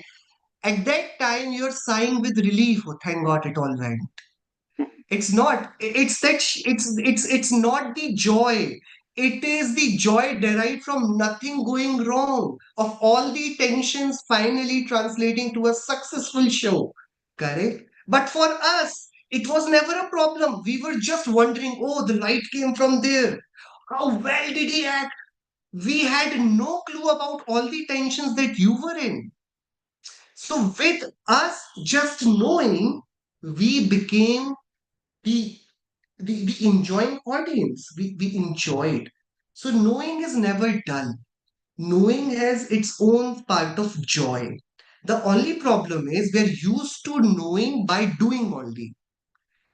So we have somehow given up to this effect of, as long as you do not endure pain, there is no fun. We have made that misconception that मेहनत करेंगे तभी तो फल मिलेगा. No. To derive joy, this is optional, that you have to endure hardships. You can just know and be blissful. So knowing is never without joy. We'll be doing it in the chapter which is Pa. We'll be doing this concept of bliss. But yeah, do not consider, it's a brilliant question, that going Vitragi looks like you are as good as this book. It doesn't. It is indifferent to everything, but it does not have consciousness. The consciousness is inseparable with happiness. The happiness has the notion of sorrow, the notion of sadness, because of the addition of this silent ingredient of doing. Doing brings in all the trouble. If you separate doing from the consciousness, all that remains is bliss. This is what being said, and that becomes a superior state than what we are today. Yeah. ठीक है चलो we will come back for the last 10 minutes to these two simple chapters. These are very basic simple chapters, and they're tackling the same issue. So when we did I'll do the background of these two chapters, and then one pager chapter everybody can read. There is nothing very difficult about these chapters.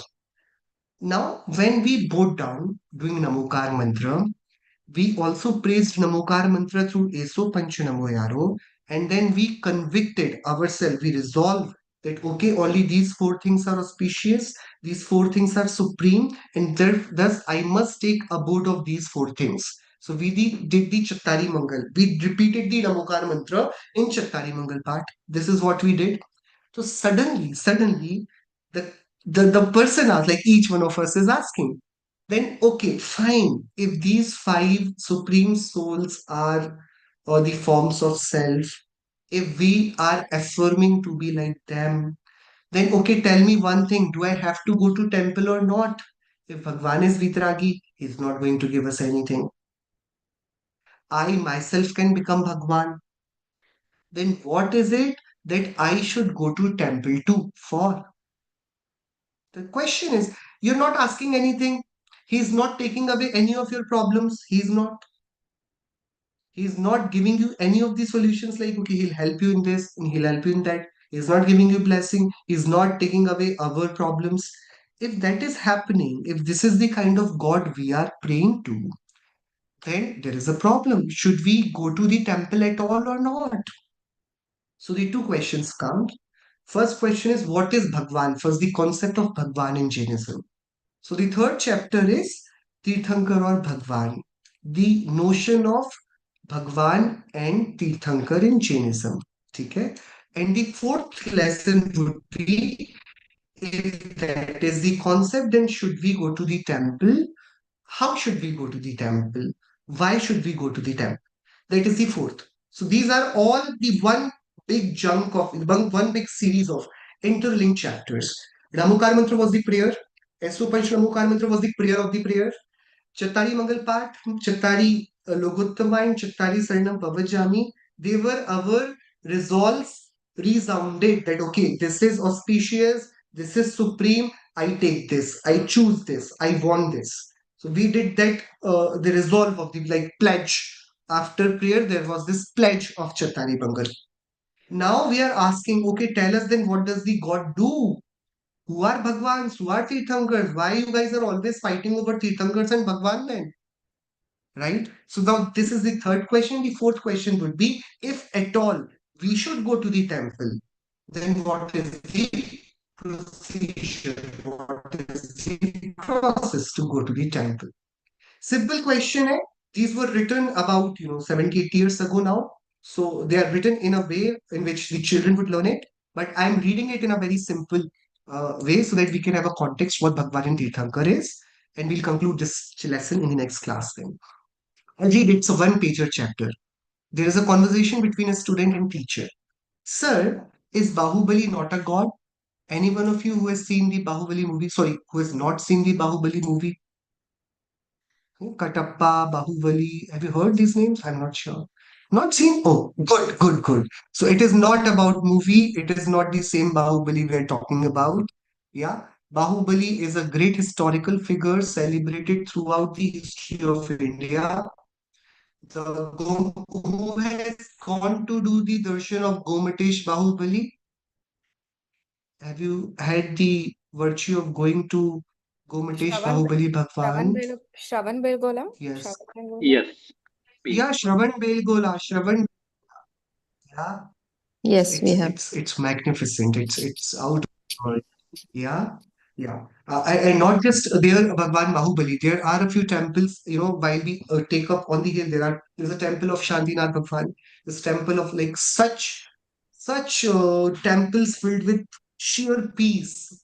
Beautiful, right? So the Right before his encounter. conversation is Bahubali Bhagwan not God? Yeah. Yeah. So the question Yes, God. is Bahubali not a god? So teacher says, why not? Student, but he occupies no place in the list of 24 Tirthankars. There is no Tirthankar called Bahubali. Is he not Bhagwan? Teacher, 24 are the Tirthankaras. All those who are omniscients and are free from attachment are the gods. Now, there is this distinction. Jain philosophy clearly distinguishes the two different notions. One is Bhagwan, one is Tirthankar. Tirthankars are 24, but like we have 24 hours every day. In every Kal, there are 24 Tirthankaras. And to celebrate these Tirthankaras, there are 24 spokes in Ashok Stambha. Have you seen Ashok Stambha? The four lions in India's emblem, the national emblem of India. Yeah. So it has four lions, right? And all the four sides, there are four distinct animals. Okay.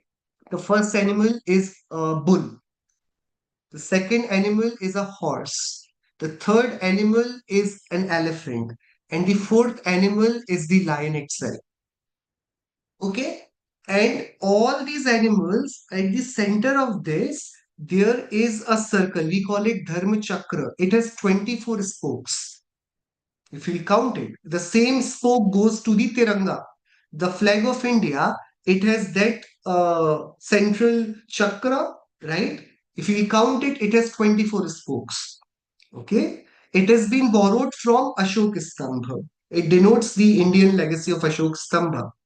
So from Ashok Stambha comes that 24 spoke circle.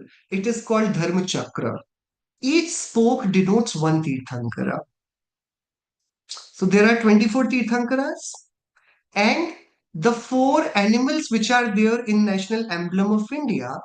The first bull is representing Adinath Bhagwan. Then second is Ajitnath Bhagwan's elephant. Then third is the Sambhavnath Bhagwan's horse. So one, two, three, then dot dot dot dot dot. The fourth one is 24th Mahavir Bhagwan's lion. So that national emblem of India is the historical Jain emblem which was installed by Ashoka. And now it is being claimed many a times, many people believe it is devoted to Buddhism. But none of the people could actually establish that how the Buddhism explains these 24 and 4 animals, right? So it was devoted to Tirthankar Mahavir, therefore there is line all the four sides. Then to include all the remainder 23 Tirthankaras, there are three different animals denoting different Tirthankaras. And to tell that Dharma Chakra revolves around this globe by Tirthankara, there is this Chakra, Dharma Chakra, which have one spoke dedicated to one Tirthankara, counting totally to 24. Yes, correct. So, so this is what, the legacy of India is. If you see, the name of the parliament in India is called Sansad. Sansad word is only used in whole Indian literature by Acharya Samantabhadra, in which he calls Bhagwan Samav Sharan as Sansad. Sansad means where everybody is invited, everybody is equal. So there are 12 sabhas and it is circular. And therefore, Indian parliament is circular and it has sabhas in different, and it is called Sansad. It's a very unique name. Sansad is the synonym of Samavisharanam, right? So it's a very rich legacy. If you'll see, you cannot ignore Jainism when you're talking about India. You cannot ignore it, right? But yeah, there has been great partiality towards Indian heritage by the academicians in recording the rich legacy of Jainism because of obvious reasons, because we were not very well in terms with Hinduism, and therefore the Buddhism got simply a bit of edge because they happily included and volunteered that okay, Buddha Bhagwan is one of the incarnation of the Hindu gods. So they agreed to it. So they became part of Hindu tradition, kind of, not philosophically, but because the time demanded it. But Jain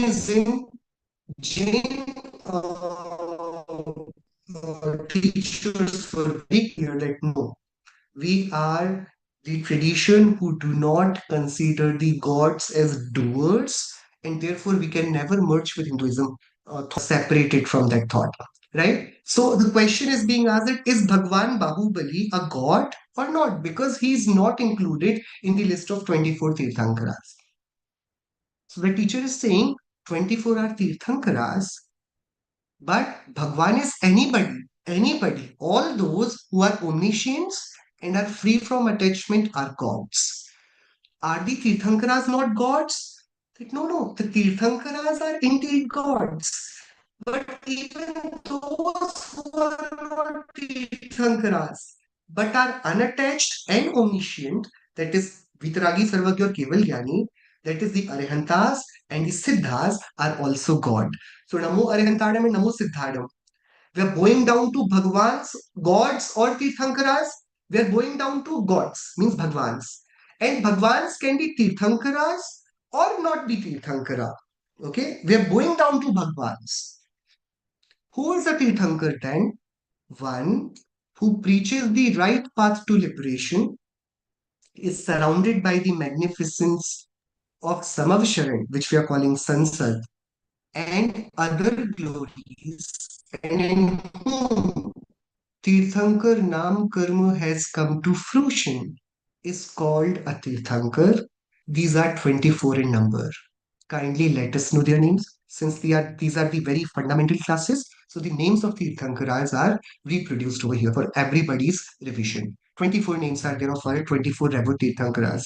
Rishabdev Bhagwan, also known as Adinath, Ajitnath Bhagwan, Sambhavnath Bhagwan, Abhinandannath Bhagwan, Sumatinath Bhagwan, Padmaprabha Bhagwan, Suparshanath Bhagwan, Chandraprabha Bhagwan, Pushpadant Bhagwan, he is also called Subidhinath Bhagwan, Shitalath Bhagwan, Shreyansnath भगवान, वासु पूज्य भगवान, विमलनाथ भगवान, अनंतनाथ भगवान, धर्मनाथ भगवान, शांतिनाथ भगवान, कुंथुनाथ भगवान, अरहनाथ भगवान, मल्लीनाथ भगवान, मुनि सुव्रतनाथ भगवान, नमीनाथ भगवान, नेमिनाथ भगवान, पार्श्वनाथ भगवान, and Mahavir Bhagwan. Mahavir Bhagwan has four more names: Vardhaman, Veer, Ativeer, and Sanmati.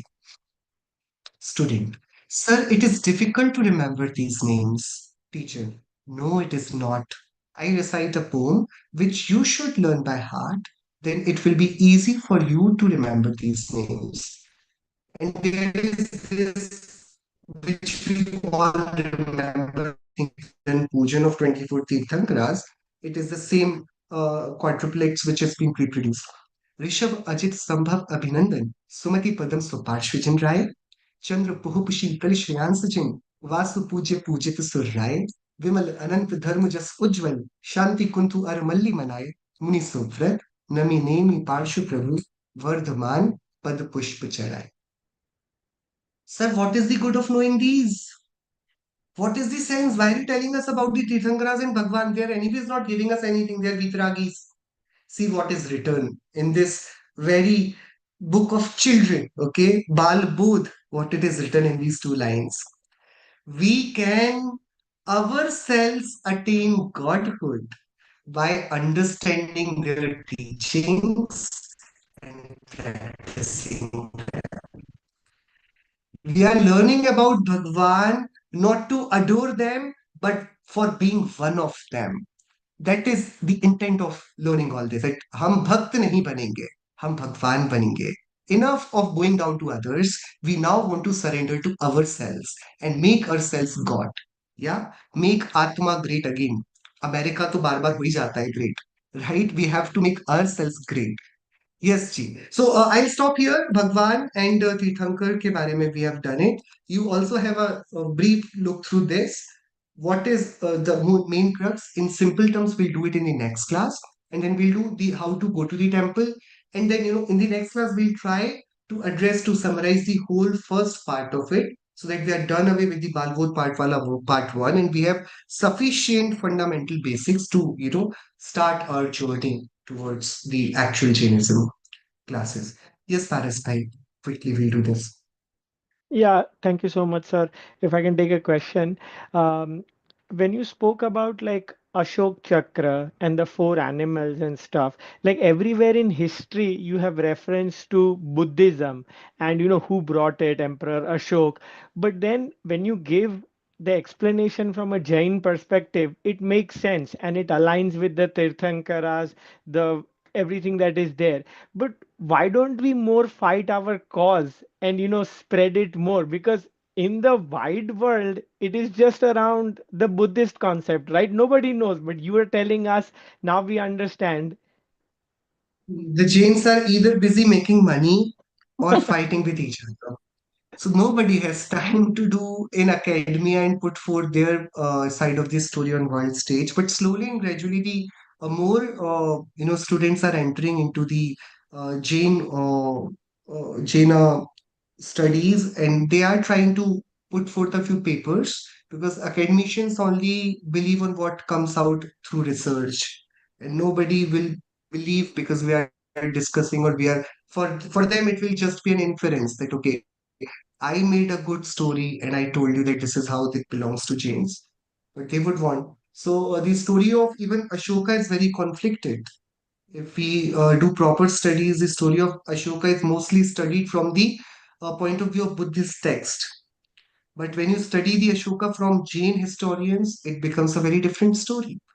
So yeah, he helped every religion. So he also helped Buddhism flourish. But then ultimately it all became the center of, like only one religion. So, but ultimately, because he was the grandson of Chandragupta, the last Jain king who took Diksha in Shravan Belgola, it is. So Ashok's grandfather was that. And uh, he actually used to come to Shravan Belgola to pay homage to him. So he was and the son of Ashoka, what's his name from Priya? Priya. Bimbisar, Bindusar or something. Yeah. Yeah. So the grandchildren of Ashok or the son of the Ashok, he became the again the greatest Jain king, ardent follower of Jainism, and he did so much. So the fathers, the lineage of Ashok and the offsprings of Ashok, they all are propagating Jainism. Only this Ashok is being deemed to support Buddhism. The story doesn't add up. But ठीक है. What can we do? But we should at least know it. We should at least go through our own context, our own references, and we should be more vocal about these things. This is what the least we can do. Yeah. Okay. चलिए. So we'll stop here for this week. For the next week, we'll have 3 chapters. Maybe I would want that we'll start with the PAP as well in the next class. But we'll do a great so a question. See, simple question. There are 2 types of religions which are being followed. One who believe in the ideal puja, right? So those who will have their deity and you'll go down to them. The others will not believe in going down to a stone. Mhm. So, like in Muslim tradition, you have no deity, but in Hindu tradition, you have deity puja, right?